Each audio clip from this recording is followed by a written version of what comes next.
Namaste to you all.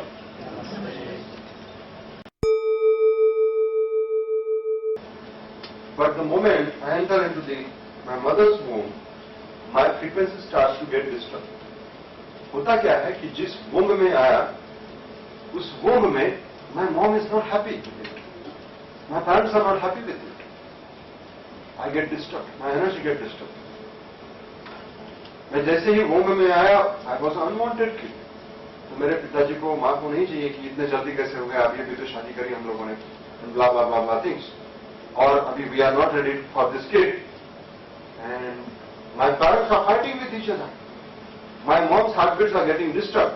And I pick it up that pattern, heartbeat का pattern. ये जो heartbeat का pattern है, वो बच्चा उठाना शुरू कर देता है. अगर mom डरी हुई है, तो बच्चा भी डरा हुआ होना शुरू कर देता है. And in the womb, the kid has an implicit memory. Implicit memory मतलब वो सारा memory को develop कर रहा है कि मेरे बीमारियों को कैसे ठीक करना है, अगर कुछ होता है तो कैसे ठीक करना है, या मेरे बॉडी में एक सेल से कई सारे सेल को कैसे डिजाइन करना है, बालों को कैसे डिजाइन करना है, ये सारा चीज वो एक ही सेल में डिसाइड होता है. लेकिन ये सारा चीज उस इम्प्लिसिट मेमोरी में जाना शुरू हो जाता है. लेकिन मैं वहां से डिस्टर्ब होना भी शुरू हो जाता हूं कई दफा. If I am not accepted well, then I start to get disturb. मेरे में डिस्टर्बेंसेस आना शुरू हो जाते हैं, मेरे सोल में, मेरे प्योर कॉन्शियसनेस. सबसे पहले देखा हमने हार्ट बीट का पैटर्न. उसके बाद में क्या होता है, उसके बाद में जो भी एनवायरमेंट में जो भी चलता रहता है, उस हिसाब से मेरी डेवलपमेंट होना शुरू हो जाती है. इसलिए गर्भ संस्कार का बहुत बड़ा इंपॉर्टेंस है. And it's proven nowadays. गर्भ संस्कार, यूजेनिक्स इज द साइंस. और यूजेनिक्स तो खैर अभी अभी आया, लेकिन गर्भ संस्कार तो कई सालों से. एंड यू विल सी आपका बच्चा और बच्चों से कई गुना बेहतर तरीके से ग्रो कर रहा है. And that is absolutely possible. वो कैसे करना है, वो बकायदा it's a technique. You appreciate that baby right from the वूम. बहुत सारे लोग ये सोचते हैं, अरे वो बच्चे को क्या समझता है, 7 महीने का बच्चा है, समझता है. ऐसा अगर आप बार बार बोलते रहोगे तो 70 साल का हो जाएगा तो भी वही बोलेंगे, उसको क्या समझता है, उसको क्या समझता है. ये बात फिर उसके डीएनए में चिपक जाती है, उसको क्या समझता है. इट्स नॉट ट्रू कि बच्चे को कुछ समझ में नहीं आता. वो बकायदा सारी चीजों को पिकअप करता है. आपने स्पॉन्ज देखा है, स्पॉन्ज पानी में डाल दो तो स्पॉन्ज को क्या होता है, it sucks. Is it not? Similarly it happens with the kid. वो जिस वोम में आया है, जिस गोद में आया है, वहां के वो इंफॉर्मेशन, वहां के वो एक्सपीरियंसेस गैदर करना शुरू कर देता है.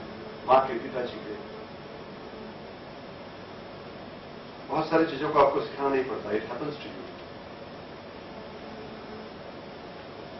Is it not? It works like a sponge. And then, after that, कुछ दिनों के बाद होता यह है कि कुछ चीजों को मैं डाउनलोड करना शुरू कर देता हूं. कुछ अच्छे इमोशंस, कुछ बुरे emotions. Everything that came at you in your childhood, all good stuff, but also the negativity, the pain, the rejection, the fear, the sense of abandonment, even the trauma, everything gets stuck in your DNA, and that becomes your personality. मैंने बताया आपको कि when you came into the womb, you were pure consciousness, you were happy, you were very healthy. पर जैसे ही आप womb में आई, थोड़ा सा डिस्टर्बेंस आया, उसके बाद में और डिस्टर्बेंस आना शुरू हो गया. और बच्चा पहले 3 साल में डिसाइड कर लेता है कि ये दुनिया जीने के लिए अच्छी है या बुरी है. इन फर्स्ट 3 years उसका प्लान फिक्स हो जाता है कि ये रोते हुए सूरत का बनेगा, ये हंसते हुए सूरत का बनेगा. पहले 3 साल में ही डिसाइड कर हो गया कि ये लड़का कैसे बनेगा. Are you getting it? पहले 3 साल में ही it's decide. Whatever happens to this kid within this 3 years, वो उसकी मेजर पर्सनैलिटी बनती है. उसके बाद में, मैं 3 साल के बाद में हुआ ये कि मुझे किसी ने रिजेक्ट कर दिया. उस रिजेक्शन का इमोशन इतना डेंजरस था कि उसने मेरे को तहस नहस कर दिया. उस रिजेक्शन की इमोशन मेरे अंदर घुस गया अंदर कहीं पे. और मैं अभी कहीं पे भी जाता हूं, I feel rejected. Whenever I go to a function, I do not allow myself to dance and party. I do not allow myself because wherever I go, I feel rejected. I do not remember that situation, the people those who have rejected me, abused me. I do not remember that. What I remember is that emotion which is stored in my DNA. I say to it that I avoid this. उस avoid करने के लिए मैं उस सारी चीजों को करता हूं. मुझे डांस करना पसंद है, अकेले में मैं डांस करता हूं, लेकिन जब बहुत सारे लोग होते हैं तो मैं वहां पे डांस नहीं कर पाता. अरे पता नहीं क्यों मेरे पैर ही नहीं हिलते, ऑफबीट हो जाते हैं. क्यों होता है ऐसे और कौन रोकता है मुझे ये सब करने से? हालांकि I want to dance, but who stops me dancing? It's me, it's my emotion. I have heard so many girls, those who are not being getting married, they had a problem. They were looking good job, good salary. They wanted a good husband. Even after that, they used to, what used to happen with them, all of a sudden menstrual cycle आ जाता. लड़का आ रहा है देखने, all of a sudden menstrual cycle आ गया. या लड़का कोई अच्छा बात करने आ गया तो ऐसे कुछ हो जाएगा कि मेरे अंदर ऐसा कुछ सिस्टम ही बिगड़ जाएगा कि मेरे से वो होगा ही नहीं.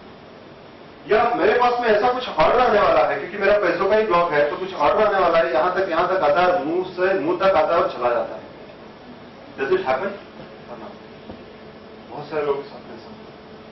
ये क्या है, कौन रोकता है ये सब ऐसे? It's block inside of us. पूरा ब्लॉक और कुछ नहीं है, इट्स जस्ट इमोशन. जो बचपन में मेरे साथ में घटता था, वो फीलिंग ऑफ रिजेक्शन, वो फीलिंग ऑफ अब्यूज, वो फीलिंग ऑफ जो कुछ भी है उसको जस्ट अवॉइड करने के लिए मैं कुछ कर ही नहीं पाता. बच्चा था तो स्टेज में चढ़ा था, तो स्टेज में मैंने बस ऐसे चड्डी पकड़ के गाना शुरू किया तो सब लोग हंसने लगे. तब से मेरा मन होता ही नहीं, स्टेज फियरिंग जो है. जैसे स्टेज पे जाता हूं, मेरे से बोलना ही नहीं, हालांकि मुझे बोलना है, लेकिन शुरू हो जाता है. अरे क्यों मैं जा रहा हूं यार? क्योंकि मुझे पता नहीं है, मैं भूल गया वो बचपन का किस्सा. लेकिन वो जो बचपन में जो लोग हंसते थे कई सारे, वो मैं फिर से दोहराना नहीं चाहता. और मेरा बॉडी कहता है, इट्स कॉल्ड होम्योस्टेटिस, मेरा बॉडी कहता है कि हट जा, यहां से निकल जा, रिवेश नहीं तो ये फिर से किस्सा दोहराएगा. Same thing will be repeated, Rivesh come out of it, and I don't want to, so my body doesn't help me. Getting similarly, अगर मेरा पैसे का मामले में कुछ किस्सा है कि बहुत सारा पैसा आने के बाद में मुझे ऐसा प्रॉब्लम हुआ था, तो पैसा आने के बाद भी, पैसा जब आ रहा होता है तो हमारा सिस्टम ऐसा कुछ कर देता है कि वो पैसा आया ही ना.